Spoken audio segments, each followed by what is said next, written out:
Bonjour à tous et bienvenue dans le podcast Talk with Tristan. Je suis Tristan Baudois, votre hôte, et je suis ravi de vous accueillir dans ce voyage captivant où nous plongeons au cœur de l'authenticité et de la découverte. Dans chaque épisode, je m'assois avec des invités exceptionnels, des entrepreneurs, des sportifs, des gastronomes, des personnes ordinaires aux récits extraordinaires et bien d'autres. Ensemble, nous naviguons à travers les expériences qui façonnent notre monde, dévoilant des histoires qui suscitent la réflexion, inspirent l'action et cultivent la connexion humaine. Que vous soyez en quête d'inspiration, de connaissances ou simplement à la recherche d'une pause bienvenue dans votre journée, Talk with Tristan est l'espace où vous découvrirez des idées qui éclairent, des histoires qui captivent et des conversations qui résonnent. Alors installez-vous confortablement ou mettez vos écouteurs car je vous emmène dans mes aventures. Pour ce 5e épisode, j'ai eu l'honneur d'accueillir Martin Guédiolet, réalisateur de clips de... Salut Martin, bienvenue dans mon podcast. Comme j'explique à chaque fois à mes intervenants, j'ai une réelle volonté de créer un talk avec eux. Donc généralement, j'ai pas mes questions qui sont prêtes à l'avance. Donc tu vas d'abord te présenter et après on va échanger sur ton parcours et sur toi. Ok, super. Bon, en tout cas, merci Tristan de l'invitation. Hein. Plaisir. En tout cas, ça fait plaisir. Bienvenue au bureau. Ouais. Un petit espace où on bosse. Et puis, du coup, pour me présenter, moi, je suis Martin Guédiolet, réalisateur de clips de rap. Et ma passion, c'est le cinéma. Du coup, j'essaye de faire des petites choses un peu sur les réseaux, essayer un peu de me développer par rapport à ça, quoi, pour montrer un peu que je peux faire des films, je peux faire des projets un peu plus cinéma. Mais en tout cas, je suis venu un peu dans la vidéo et tout. Par rapport au clip de rap. Et comment ça t'est venu cette idée de venir à la vidéo ? T'avais une passion depuis que t'es tout jeune ? T'as regardé des films qui t'ont inspiré ? T'as des réalisateurs en particulier qui te plaisent ? En vrai, moi, je me définis tout le temps par rapport à ma rue et l'endroit où je suis né. Ouais. En fait, je suis né sur l'avenue des Frères Lumière. Okay. Et j'ai toujours vécu sur l'avenue des Frères Lumière, donc quartier du création de cinéma. D'accord. Et du coup, rue du premier film, il y a l'Institut Lumière, je sais pas si tu connais. Ouais, je vois très bien où voilà, je suis jamais allé malheureusement, mais ouais, je vois très bien. En tant que Lyonnais, tu devrais y aller. En vrai, c'est un truc, c'est mondialement connu. Il y a un festival qui est chaque année, Festival Lumière. J'avais fait une petite vidéo. Ouais, j'ai vu, bien sûr. Et du coup, vraiment, moi, ma passion, j'ai l'impression, en gros, après, moi, c'est moi qui a fait une postérité par la suite, mais je crois que ma passion du cinéma, elle est vraiment venue là. En fait, c'est que depuis gamin, en fait, je me baladais dans mon quartier, on nous emmenait à l'école, on regardait des films des Frères Lumière, on nous disait là, c'est la création du cinéma, c'est la base du truc. Okay. Après, il y a le festival qui est venu, et là, il y avait plein de réalisateurs. Donc, en fait, à partir de là, je me suis dit, voilà, c'est un peu ça qui me plaît. Et puis après, je me suis lancé là-dedans, et après, j'ai découvert vraiment le cinéma. Tu vois, par exemple, Martin Scorsese, moi, il m'a matrixé. Ouais. Tu vois, après, plein de grands films, tu vois. De toute façon, après, j'ai... L'avantage avec les études de cinéma aussi, tu découvres après aussi des films, donc tu t'enrichis un peu plus, tu te dis ça je préfère moins. Et puis voilà. Et où est-ce que tu apprends le cinéma ? Tu me parles d'études. Tu apprends dans des écoles, à la fac, tu vas apprendre ça, je sais pas, tu peux être autodidacte aussi. Comment ça se passe ? En vrai, moi, j'ai été autodidacte déjà avec ma famille. Tu vois, en fait, ma famille aussi, pareil, ils aiment pas mal le cinéma, tu vois. Ouais. Donc forcément, tu vois, t'as le daron qui te dit regarde ce film-là, après, tu vois, ma mère aussi, tu vois.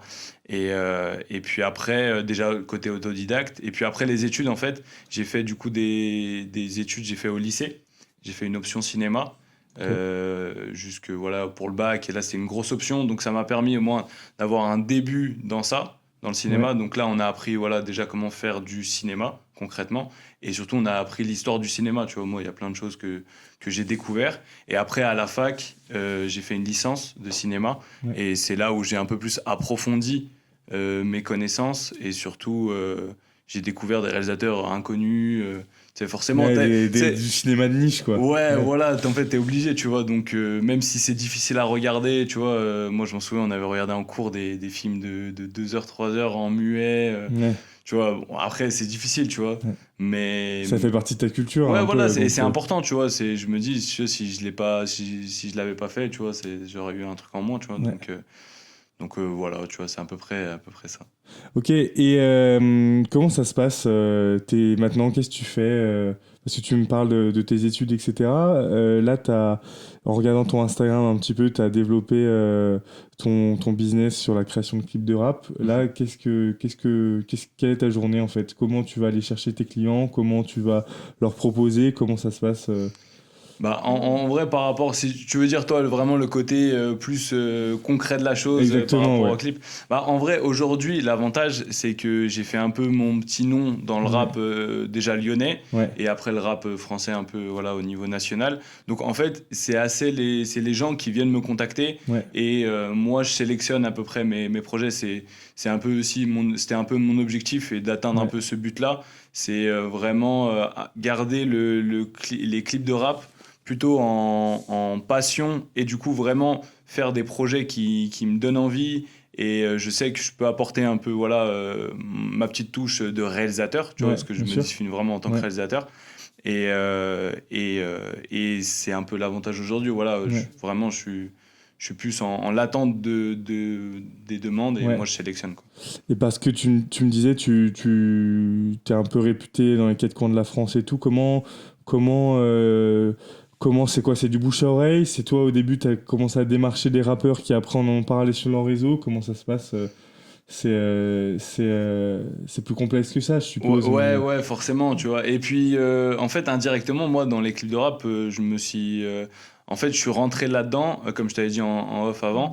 En fait, c'est parce que pendant mes études de cinéma, j'ai toujours l'objectif, moi, de faire un long métrage. Ouais, Voilà. bien Après, j'ai sûr. fait des courts-métrages, des Ouais, documentaires, un peu.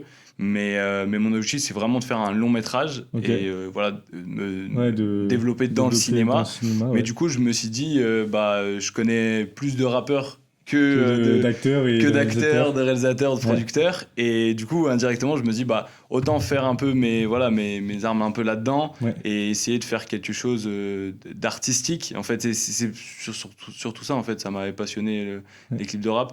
Et du coup, en fait, indirectement, je me suis lancé là-dedans. Donc forcément, c'était mon pote qui rappait. Du coup, je lui ai dit, bah, viens, tac, ouais, je te fais un clip. Et puis après, c'est le bouche à oreille, ouais, ouais, comme tu as dit. Après, forcément, là, ça reste que régional, ouais, comment je me suis développé. Après, je suis allé chercher aussi des gens comme tu vois, je sais pas si on allait en parler, mais tu vois, par rapport au Brésil, tu vois, ouais. c'est Si, moi si, on qui, en parlera après, voilà, ouais. tu vois. Mais en tout cas, il y a des moments, j'ai contacté des gens, et des fois, c'est des gens qui m'ont contacté. Je l'ai fait un peu indirectement et ça se développe, voilà, un peu tout seul par rapport à ça, quoi. Parce que là, tu me parles d'un développement artistique sur le clip de rap. T'as quoi? Tu vas aller t'imprégner de la culture du rappeur, parce que je suppose que chaque rappeur a son propre univers et c'est assez différent. Comment toi, tu vas aller... parce que aussi, c'est quelque chose de très personnel pour les rappeurs. Comment toi, tu vas aller t'imprégner d'une culture qui est peut-être pas forcément la tienne de temps en temps, comme tu as pu le faire au Brésil, comme tu as pu le faire avec Mhm. certains rappeurs qui font peut-être pas les choses que t'aimes perso, tu Ouais, vois, mais ouais, qui font des forcément. choses auxquelles ça te pousse à réfléchir, à créer une vraie vidéo artistique. Mhm. Bah, en vrai, ça dépend vraiment déjà de la demande, tu vois. Ouais, Parce que des fois, il y a des personnes qui me disent entièrement carte blanche, ok, on te laisse, et puis après, tu nous apportes tes idées. Puis forcément, après, c'est validé par des producteurs ou par voilà, les ouais, artistes eux-mêmes. Mais en tout cas, moi, j'essaye vraiment d'avoir ce côté réalisateur éponge, tu vois. J'essaye ok, vraiment de m'imprégner vraiment de l'univers de la personne, essayer de le comprendre, tu vois, de ouais, regarder beaucoup ce qu'il fait à ce moment-là de vraiment me dire qu'est-ce que moi je peux apporter ouais, et qu'est-ce qui peut lui faire du bien dans son image. Parce qu'en vrai, en tant que réalisateur, nous, il faut qu'on arrive aussi à développer en fait l'artiste, déjà ouais, bien sûr. concrètement, on va dire businessment parlant, Ouais, quoi. Et aussi après, il faut qu'on fasse kiffer les gens en faisant des visus qui les choquent, quoi. Voilà, des ouais, trucs, ils se disent, ah ouais, tu vois, direct, ça marque l'œil, en fait. ouais. Donc, forcément, bon, après, tu peux pas te faire tout comme tu veux à chaque fois, tu vois. Ouais, Forcément, bien des sûr, fois, c'est évident. t'as directement les gens, ils Ouais, disent, bah, on veut ça, on veut pas autre chose, tu ouais, proposes et ils te refusent. Donc, ouais. bon, après, c'est comme de Ouais, bah, partout. s'ils ont des idées carrées en tête et ils veulent pas, s'ils ont un univers à eux, ils veulent pas déroger. Complètement. Et voilà. Et voilà. Ok, super. Et je voyais un peu sur tes clips de rap, tu utilisais des outils comme l'intelligence artificielle sur de la création Ouais. de VFX, c'est ça? Ouais, voilà, c'est ça, ça, ouais. ouais. Voilà, des Comment, effets, quoi. l'IA, là, parce qu'on en parle beaucoup, entre guillemets, change le quotidien d'un vidéaste comme tu l'es? Bah, en vrai, on s'est beaucoup, même entre vidéastes, tu vois, Ouais, avec mon collègue et puis même avec plein on se pose beaucoup ces questions-là ouais, parce que même, tu sais, il y a un peu aussi ce truc de dire est-ce que l'IA, tu sais, va nous oui, remplacer? L'IA, est-ce que, tu vois, même en tant que créateur, en fait, de ouais, contenu, créateur de vidéos, etc. Et en fait, on s'est dit quoi? On s'est dit, en fait, autant en profiter ouais, pour justement faire des choses qu'on n'aurait jamais pu faire parce que déjà au terme de budget et puis en termes d'expérience en fait tu vois moi les effets que j'ai fait sur des clips avec de l'intelligence artificielle j'aurais jamais pu le faire tout tout seul tu seul, vois en ouais. tout cas ça m'aurait pris peut-être je sais pas 2 heures 3 heures pour Pour faire une un petit seconde, effet ouais, c'est ouais pour ça. une seconde alors Ouais, que là bah, je te le fais en 30 secondes et puis je me dire ah ça peut me donner une autre idée du coup je peux essayer ouais, bien d'autres sûr. en fait, c'est que en discutant au début, je m'étais dit, ouais, au cas où c'est chaud, tu vois, ça peut quand même avoir un peu ce truc remplacement, tu vois, Ouais, bien de sûr. notre taf. Mais en fait, j'ai vu plus l'opportunité de proposer de nouvelles choses, en fait. Plus quali, plus tu vas ça te faire gagner du temps, ça change Mhm. aussi, Et puis, sûrement. et en vrai, et toujours de revenir dans ce côté-là, en fait, côté artistique, en Ouais, fait. Je me dis, il y a plein de possibilités qu'on peut faire avec ça, ouais, donc autant en profiter. ouais, c'est sûr. Et toi, tu parlais de temps, là, que ça te faisait gagner beaucoup de temps, etc. Est-ce que tu peux me dire combien de temps ça va te prendre de faire un clip de rap? Je suppose que ça va vraiment dépendre de tes Ouais, clients, etc. Mais en forcément. général, toi, tu vas aller quoi? Tu vas te déplacer, filmer, etc. Entre le moment où tu as la première prise de contact avec ton client et le moment où tu as livré ton clip, combien de temps se passe en général? En fait, ça dépend vraiment du projet, tu vois. Ouais, Il y a des projets que j'ai pu te faire en même pas 24 heures. ok, Autant, en fait, le gros du truc, c'est voilà, la préparation, ouais, trouver les idées, rassembler un peu l'organisation, organiser le clip, ouais, tourner et monter. ok, Et après le rendu et ouais, puis la bien sûr. validation. Ouais, Donc ça, c'est voilà, un peu les étapes par rapport à ça. Et puis après, voilà, en fait, comme je t'ai dit, en fait, il y a des clips, je les fais vraiment même en moins de 24 heures. ouais, Et du coup, on a charbonné, on ouais, bien s'est sûr. tué, tu vois, et tout avec l'équipe. Mais il y a des projets, et ça prend plus de temps parce que il y a plus de préparation, il y a plus d'organisation. Donc, ça dépend vraiment, tu vois. Mais le plus gros, peut-être, du taf, c'est peut-être le tournage, tu vois. Ouais. Parce que tu as quand même les inconvénients, t'as forcément peut-être des idées en plus sur le tournage, donc ça peut peut-être t'apporter, tac, tu complètes. Donc ça dépend vraiment de chaque projet, en Ouais. vrai. Ouais. Et tu me disais, tu travailles en équipe, tu vas travailler avec des spécialistes dans leur domaine, que ce soit dans la conception, ben, par exemple, de graphique avec des IA, ça va être dans quoi? Dans l'ingénierie sonore, comment ça va se passer Bah, pareil, en fait, j'ai les contacts, tu vois. Par exemple, Ouais, je connais les personnes voilà, qui font tel effet, tu vois, ouais, ou même du titrage, etc. ouais, Et puis après, ça dépend aussi du budget, en ouais, fait, bien sûr. des personnes. Parce que forcément, bah, tu vois, tout travail mérite salaire. Et puis, Ouais, c'est important aussi de le dire, absolument. tu vois. Ça, Ouais, bien même j'en sûr. profite dans le podcast de le dire. Ouais, Ça, voilà, il y a plein de gens aussi, tu vois, qui travaillent et qui, souvent, voilà, qui sont un peu exploités. Tu ouais, sais, on leur dit, bah, tiens, un petit billet comme ça. Mais en fait, ouais. la vidéo, c'est C'est un tellement vrai métier. et Ouais, surtout, c'est tellement difficile en fait. ouais, Ouais, comme tu as dit, en fait, tu comptes pas trop les heures. Tu vois, même ouais, moi, là, je pourrais pas dire toutes les heures que je travaille parce que ouais, c'est un investissement à 100%. ouais. Donc voilà, ça c'est important. Et puis ça dépend, ouais, voilà. On va dire en équipe réduite, j'ai mon collègue avec qui voilà, je fais toutes mes idées et je fais voilà, la plupart des tournages et tous les contenus un peu additionnels que je fais sur mes réseaux, c'est lui qui le fait avec moi. Et puis après, il y a un autre collègue à moi avec qui je fais surtout voilà, tout ce qui est montage, VFX Ok. et tout ce qui est titrage par rapport au clip, etc. Parce que tu parlais de budget, le budget de tes clients, ça varie entre. Je suppose que tu as des grosses fourchettes parce que ça va dépendre aussi de tes tournages, etc. Mais Par exemple, une petite vidéo d'un clip où le gars, tu le suis dans sa journée, etc. Ou le gros clip de rap avec des grosses productions, tu vas voir quoi comme échelle de budget? Bah, ça dépend. Aujourd'hui, on va dire pour moi, tu commences à peu près sur les coups de 800 euros. Ouais, Et puis après, ça augmente en fonction. Parce que tu as la partie déjà prix du réalisateur. Et puis après, il y a aussi le budget du clip en fait. ouais, bien Le sûr. budget autre, ça Ouais. veut dire, bah, par exemple, la dernière fois, c'était un petit moment. Tu loues une voiture, tu fais. Ouais, voilà. Mais nous, tu Ouais. vois, même, on avait un budget un peu plus important.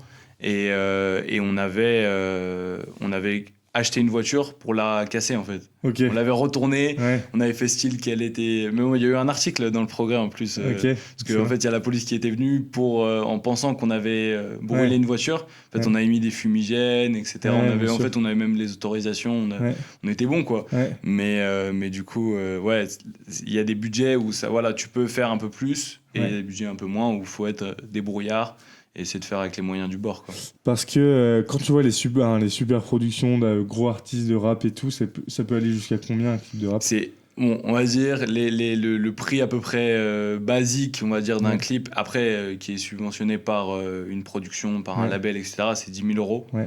On va dire le minimum. Ouais. Donc C'est un truc après, sympa avec voilà, ouais, c'est ça. Après, ça dépend vraiment, hein, tu vois, moi, c'est les chiffres que je connais. Ouais. Mais c'est vrai que je sais que forcément, oui, pour des gros artistes, tu peux... Ouais, tu peux aller plus. Ça peut aller vite. Et même, tu vois, même par rapport au cinéma, en fait, c'est Ouais. que... Je sais pas si tu connais à peu près les...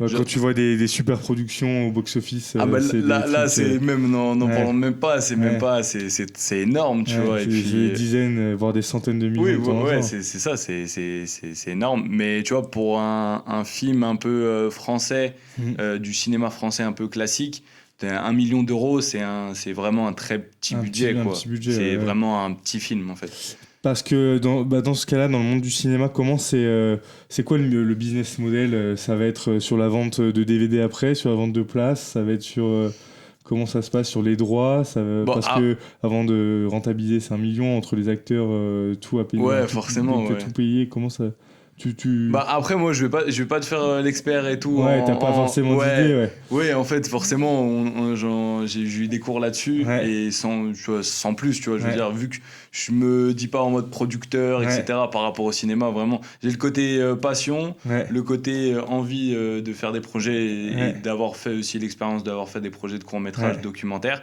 mais ça, ouais, ça reste là, tu vois, je suis pas Ok. en mode grosse Et production tu encore. tu me parlais de tes envies tout à l'heure. Qu'est-ce que tu as envie de faire dans le futur dans ce cadre du cinéma tu me disais un long métrage, mais est-ce que tu as des idées en tête? Je sais pas, ça va être un thriller, un film, un film d'auteur, un film d'action, comment ça se Bah, passe? en vrai, Comment tu veux? j'ai des idées, tu vois, j'ai pas Ouais. mal même de scénarios, en fait. Ouais. Il y en a quand même pas mal, tu vois, Ouais. qui sont forcément écrits ou en tout cas en cours Ouais. voilà, de préparation. Mais après, en fait, ça dépend. Mais en tout cas, moi, voilà, je veux vraiment faire des projets déjà personnels Ouais. qui me parlent. Et puis vraiment faire des projets de cinéma comme j'avais envie de faire depuis tout petit, en fait. Ouais. Vraiment après, forcément, là, tu vois, je peux pas dire les idées, tu vois, Ouais, vraiment bien sûr. précises, tu vois. Mais en tout cas, moi, ce que je défends, c'est un cinéma vraiment plus personnel. Tu vois, ça me donne pas envie de faire des énormes, Ouais, tu vois, des grosses productions. Après, forcément, je veux que des trucs qui marchent et des films qui soient vus et qui donnent envie, voilà. Mais en tout cas, je veux faire du cinéma, quoi. Ouais, Cinéma c'est ça, pour, voilà, pour c'est ta passion, quoi, en fait. Ouais, Donc, voilà, c'est ça, ouais. c'est un discours de passionné que tu as. C'est cool de pouvoir échanger avec, comme je le dis souvent, avec des gens qui sont passionnés par ce qu'ils font. Là, j'avais un intervenant là, il y a le mois dernier qui s'appelle Laurent Gess, qui était top, qui me parlait, qui était un passionné de sport et d'histoire. Et lui, pareil, il me parlait dans son discours de sa passion. C'était vraiment super intéressant. Bref, petite parenthèse. Et je voyais aussi sur ton Insta que tu étais allé au Brésil Ouais. pour dans ce cadre-là de tourner des clips. Comment t'es venu l'idée de partir là-bas? Parce que c'est peut-être pas forcément la destination Ouais, j'avoue, ouais, forcément, c'est pas le la plus évidente quand Ouais. tu penses à partir à l'étranger et surtout pour tourner des clips de rap. Comment t'es venu l'idée déjà et comment ça s'est passé là-bas après? Bah, en vrai, déjà, c'est un projet que j'ai kiffé faire et que je vais essayer de renouveler assez. Bah là, peut-être cette année, en tout cas, pas forcément au Brésil. Mais en tout cas, je suis parti en fait de l'idée de me dire bon, je me suis quand même pas mal développé ici, sur Lyon et tout. J'ai envie de tester voilà, d'autres projets ailleurs. Et en fait, il y avait ma copine qui était partie au Brésil. Donc pour ses études, donc je me suis dit bah allez pourquoi pas autant tester. Et du coup je suis parti comme ça et je me suis dit bah en fait si je pars en vacances je vais pas juste me prendre 2 mois 3 mois de vacances. Je vais y aller pour bosser en fait. Autant faire un projet, peut-être un projet personnel. Je savais pas trop tu vois. Et je me suis dit bah déjà je vais prendre, j'avais anticipé mon voyage et je me dis je vais prendre contact sur Instagram en fait directement avec les gens. Et bon, après, je parle pas du tout portugais. Espagnol, ça va, je suis bilingue, tu vois. Mais le portugais, je parle pas du tout. Donc, Google Trad, mélange d'anglais, espagnol, français. Bon, tu te débrouilles, quoi, comme tu peux.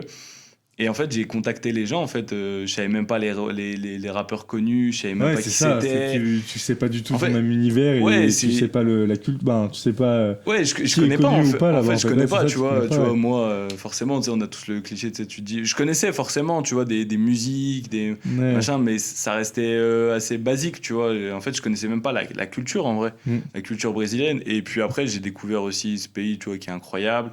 Puis après, je suis plus resté sur Rio, moi. Mais et puis Rio, c'est très particulier, tu vois. Il y a vraiment une âme Rio, tu vois. Genre, je veux dire, c'est pas pareil que Sao Paulo ou Brasilia, etc. Mais et puis artistiquement, c'est ouf comment c'est un studio de tournage à ciel ouvert un petit peu. En plus de ça, tu vois, en plus de ça, les décors, les machins, mais même je trouve l'énergie qu'il y a artistiquement, c'est abusé, tu vois. À chaque fois, je rencontrais des gens. Même si tu vois on n'arrivait pas à communiquer, tu vois, à faire un podcast tu vois, en portugais, mais en tout cas il y avait ce truc de passion. Et puis eux, tu vois, vu qu'en plus c'est un pays, tu vois, le mélange culturel il est énorme, tu vois. Donc autant dans la musique que dans le cinéma que dans tout en fait, tu vois. Même j'avais fait aussi pendant le carnaval aussi. Après j'étais retourné, en fait je suis allé sur 2 fois en fait, deux périodes. Et pareil, tu vois, j'ai pu travailler avec des associations. Tu vois, je m'étais mis en lien avec des associations dans les favelas pour un peu voilà comment ça se passait. Et puis après j'ai pu un peu voilà grappiller faire des projets en fait et donner un peu mon aide aussi sur des projets un peu plus personnels, tu vois, et des trucs que je prends pas le temps de faire ici en France parce que je me dis bon allez c'est boulot, faut faire plein de projets, etc. Et en fait là je me dis bah autant faire des projets un peu plus personnels qui me plaisent en plus des clips, tu vois, là-bas. Et puis non, c'était une expérience de ouf, tu vois, genre je veux dire et du coup là j'aimerais bien peut-être le refaire, voilà, peut-être en Colombie ou en tout cas parce que pareil voilà, je connais aussi des gens aussi. Ça sera plus facile pour communiquer. L'espagnol plus facile, non, c'est le portugais, toujours pas bilingue. Et tu me disais, tu étais allé dans les favelas, on se fait vraiment une image des favelas un peu craignos et tout, ou c'est vraiment le cas là-bas Non, après, c'est comme quand tu traînes pas et que t'es pas... en fait, c'est de partout, c'est de partout pareil, en fait, que ce soit en France ou tu vois, au Brésil ou je sais pas où. C'est en fait l'énergie que quand tu viens dans une favela. En fait, c'est comme si tu vas dire le cliché au quartier nord de Marseille, c'est dangereux. Bah non, en fait, pas. Ça dépend où, ça dépend tu vas avec qui, ça dépend. En fait, c'est de partout pareil, tu vois. Et des fois, même limite au Brésil, c'est plus dangereux, limite le centre-ville, parce que le centre-ville, il y a plus des personnes, des craqués, des machins, des personnes qui sont des drogués, etc. Et du coup, qui vont plus te voler et ça peut être plus dangereux limite à ce moment-là que limite dans une favelas où en plus moi j'étais venu dans un cadre d'un projet associatif et le but c'était en fait il y a une école, en fait c'est une école qui est à Niterói, c'est une grande ville qui est pas très loin de Rio et où à l'intérieur il y a une favelas. Et en fait le but c'était l'école elle mettait en lien on va dire le monde du rugby, voilà, en fait de développer un peu plus le sport du rugby, mais pour ces jeunes en fait. D'accord. Donc en fait ce qui était cool c'est que souvent on a l'image du Brésil foot et là du coup le rugby il y a plein de gens qui connaissaient pas, du coup il y a même les filles elles étaient limite plus passionnées par le rugby, parce qu'elles se disent, bah en fait, tous les mecs qui sont à fond dans le foot, donc en fait, nous, on va faire un peu de rugby. Et en fait, c'était ça, tu vois, la vidéo, donc c'était tranquillou. C'était tranquillou, tu vois. Après, forcément, tu vois, il y avait une fois où j'avais pas pu parce que, en fait, il y a eu une fusillade entre la police et du coup des trafiquants. Donc en fait, là, c'est bloqué. En fait, les bus vont pas jusqu'à là-bas. Donc sûr. en fait, juste t'annules le tournage et tu décales. Et puis moi, je vis pas là-bas. Donc. Parce que toi, quand tu vas en tournage, là-bas, t'avais pris quoi? T'as juste besoin d'un appareil photo ou t'as d'autres besoins de matos? Tu vas avoir, je sais pas, des carrés LED pour, je sais pas, pour les lumières. Tu vas avoir quoi? En vrai, non, je suis venu assez simple, petit équipement. Et puis surtout, voilà, c'était premier voyage, vraiment, on va dire, avec mon matériel. Puis non, j'ai pris ma caméra, du matériel son et puis mon stabilisateur. Tu vois, je suis vraiment allé en mode... à l'essentiel. Simple. Tranquille. Et puis surtout, moi, c'est comme peut-être, tu vois, pour tes podcasts, etc., ce que tu disais. En vrai, c'est que tu parles avec les gens sur les réseaux pour convenir d'une organisation. Voilà. Mais en fait, t'as rien de concret. T'as pas de date, t'as pas de machin. T'as pas de contrat, t'as pas de truc. C'est vraiment au bon vouloir des gens. Voilà, c'est ça. Donc en fait, même moi, je suis venu au Brésil pour faire des projets. Mais j'avais pas, j'ai rien de concret bien sûr. pour là-bas, quoi. Et toi, en termes d'équipement, je suppose que tu as toujours besoin de nouveautés, tu as toujours besoin de... Parce que là, tu vois, moi, c'est des trucs auxquels je m'intéresse de plus en plus, que ce soit pour la vidéo, même le son, etc. Est-ce que tu as besoin de... C'est quelque chose de très important ou tu as quand même l'œil artistique qui rattrape un peu le manque de matériel ou le manque de... Moi, je suis plus de l'école de me dire, avec pas grand-chose, tu peux faire un truc exceptionnel. Parce que, en fait, à chaque fois, tu vois, même quand moi j'ai commencé avec vraiment rien. En fait, je me suis juste dit, bah vas-y, je prends mon téléphone et je filme. En fait, c'est Orelsan, il dit la phrase, il dit juste pour filmer, t'as juste besoin d'un truc qui filme. Tu vois, et c'est vrai, en vrai, la phrase, elle est trop juste parce que t'as juste besoin d'avoir des idées. Par contre, ça, oui, c'est évident. Les idées, l'envie et la passion. Et à partir de ça, t'as tout. Parce que, et bon, après, c'est sûr, si on parle si techniquement... tu vas faire des grosses productions et tout... Et puis, si tu veux rentrer même dans un monde professionnel, tu vois, forcément, moi, j'ai dû me professionnaliser pour en vivre, avant, de juste me dire, bon, je vais faire des films, tu vois. J'ai dû me professionnaliser, donc forcément, j'ai dû apprendre le matériel, savoir c'est quoi la nouvelle caméra, et savoir le résultat, en fait, ce que ça donne avec telle caméra, le budget que tu mets pour investir, parce que c'est aussi du budget qu'il faut renouveler. Je crois, à peu près, la règle générale, c'est à peu près tous les 2 ans, tu dois renouveler ton matériel. Tout, en fait, de A à Z. Donc, donc ça reste un budget tu vois, conséquent. Donc forcément, il faut bien le calculer. Pourquoi tu le payes et après, que ça se répercute aussi sur ton prix final, quoi, si on parle économiquement parlant, quoi. Parce qu'après, tu as aussi être à l'aise avec tous les systèmes de montage, tous les sites de montage, tous les sites que ce soit vidéo, son, couleurs. Les couleurs aussi, tu vois, c'est super important. Bah en vrai, après, bon, après, dans la suite, tu vois, après, c'est bien de se spécialiser, mais à la fin aussi, c'est bien de déléguer, tu vois, et d'avoir des personnes qui sont spécialisées là-dedans. Tu vois, comme mon collègue qui fait plus de tout ce qui est titrage et tout ce qui est vraiment effet. Et du coup, lui, en fait, je sais qu'il est plus fort que moi. Et en fait, il faut le reconnaître, quoi. Il est chaud, donc autant le laisser et qu'il fasse encore. Donc forcément, c'est bien mais il faut être un peu touche à tout, quoi. C'est sûr, hein, forcément, tu vois, faut un peu se... Et tu me parlais, là, pour revenir à ce que tu me disais dans les favelas, tu as une volonté d'aller en Colombie, c'est pour faire quoi? Toujours des clips de rap, voyager, faire des vlogs sur les paysages, comment tu vois les choses? Bah, en vrai, moi, après, avec la Colombie, j'ai vraiment un rapport particulier parce qu'en vrai, ma copine est colombienne. Ah oui, ok. Et du coup, je veux dire, même moi, la culture, je suis tout le temps, en mode Colombie, quoi. Et puis, voilà, ça. Et puis même, culturellement, c'est énorme, quoi. En fait, je veux dire, c'est un pays que je kiffe. Je suis allé plusieurs fois, déjà. Mais que en mode touriste, quoi. J'avais fait des projets là-bas, un petit peu, mais ça reste, que du voyage. Et du coup, c'est bien aussi de essayer peut-être de développer quelque chose parce que, en fait, j'ai plus les contacts. Et puis, en fait, c'est un pays que j'adore, en fait, tu vois. Du coup, déjà, juste d'avoir un contact ou un endroit où t'es bien, où t'es à l'aise. Donc, et puis, pareil aussi, voilà, culturellement, il y a quand même beaucoup de choses, en fait. Et puis, en fait, juste ça change, en fait. Juste, j'ai envie de tester d'autres choses, tu vois. Et puis, je me dis. Tu veux être un peu en danger. Ouais, voilà. Et Puis, en fait, déjà de se dire, bon, là, tu vois, c'est bien, tu vois, j'ai les personnes, j'ai les contacts, mais en fait, des fois, de changer. Et puis, ça, en vrai, c'est bien dans tous les métiers, en fait. De tester, en fait, pas juste déjà dans un autre pays, parce que là, c'est un peu c'est difficile, tu vois. Plus extrême. En tout cas, moi, ça va, tu vois. Moi, je pense que ça va, c'est assez faisable. Mais après, ou des personnes, tu vois, juste déjà de changer de ville, de bosser dans une autre ville, même quand tu fais un métier un peu classique, tu vois, tu te dis, en fait, juste, tu te mets un peu plus en danger, mais tu rencontres d'autres personnes, tu fais des projets un peu différents, et puis ça t'apporte toujours, en fait. Même si c'est difficile au début, ça t'apporte dans tous les cas, même si tu vois pas tout de suite les points positifs, par la suite, c'est sûr, quoi. Parce que tu me parlais de te mettre en danger. Est-ce que tu as une volonté, je sais pas, de toujours créer de nouvelles choses, t'inspirer, peut-être ça t'inspire aussi de partir, te mettre en danger aussi sur un plan perso, je pense que c'est assez important, tu vois. Là, moi je m'expose un petit peu, tu vois, en faisant les podcasts et tout, c'est un peu savoir se mettre en danger.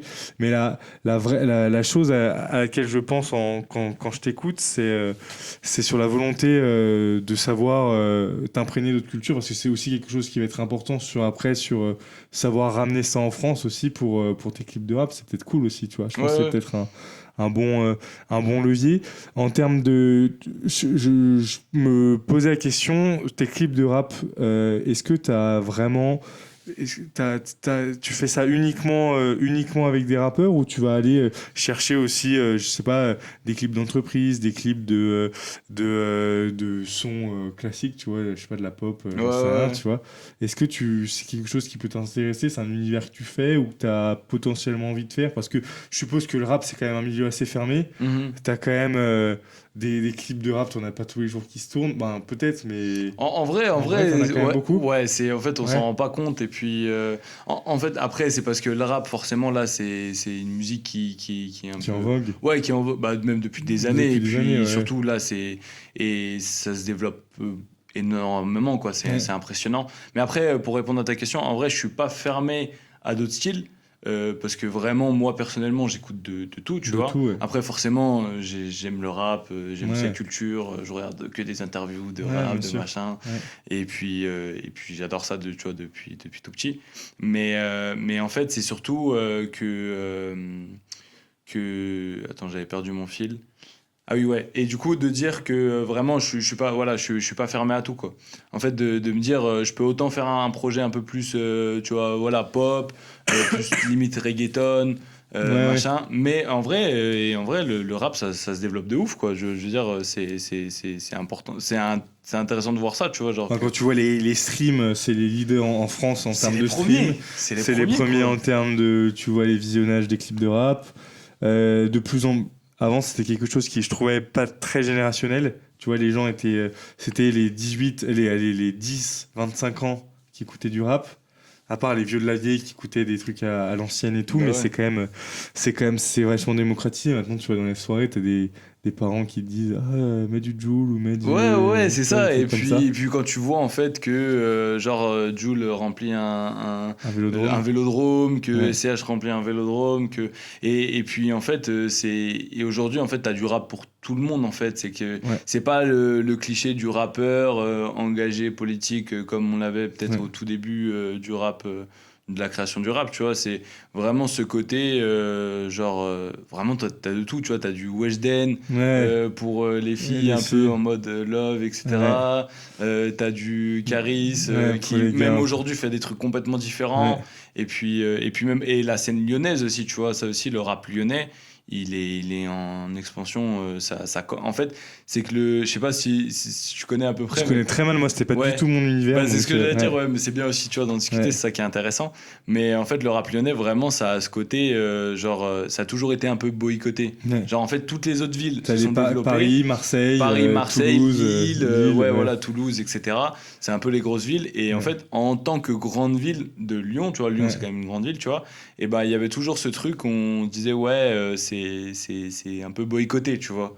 Mais en fait, on sait pas pourquoi, quelle est la raison. Peut-être les personnes, tu vois, il y a eu un rappeur un peu connu qui s'appelle Cassius Belli, qui est un peu la base de vraiment tu vois, c'est le premier rappeur un peu connu. Et lui, vraiment, c'était au tout début, dans les années 2000 et tout, je crois. Et en fait, lui, il s'est vite arrêté. Donc, en fait, ça n'a pas plus développé l'univers lyonnais, en fait. Voilà. Alors que peut-être, tu vois, des rappeurs un peu plus anciens, ils ont fait la passe à des plus jeunes, ils les ont développés, ils ont créé des labels, ils sont structurés, quoi. Alors qu'à Lyon, pas du tout. Et en fait, c'est aussi pour ça que je me suis lancé un peu dans le rap. En fait, c'est qu'il n'y avait rien. Moi, je m'en souviens, quand je me suis lancé, ça fait maintenant 5 ans, ça date un petit peu. Et quand je me suis lancé vraiment dans les clips sur Lyon, et il n'y avait même pas de studio. Il y avait 2-3 studios de rap pour enregistrer.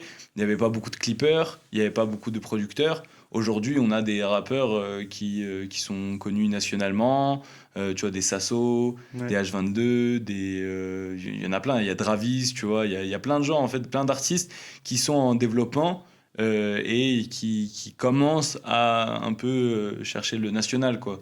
Donc c'est sûr, oui, c'est pas des grosses têtes d'affiche, mais ça commence petit à petit. C'est pour ça aussi, tu vois, moi je suis vraiment passionné par ce côté-là aussi. Moi, vraiment, pour résumer mes 3 passions, c'est le cinéma, le rap lyonnais et après les voyages, la découverte. La Colombie. La Colombie, tu vois. Non, mais voilà, la découverte d'autres trucs, tu vois. Parce que même aussi, j'étais parti au Burkina pour faire un Burkina Faso pour faire un projet de documentaire. Je veux dire, moi, vraiment, j'ai ce côté-là, je me dis... Je veux toucher le monde entier, tu vois. Toucher le monde entier, quoi. Et moi, tu vois, ça c'est un projet qui m'intéresserait d'échanger avec un rappeur, parce que moi, c'est vraiment pas mon univers. C'est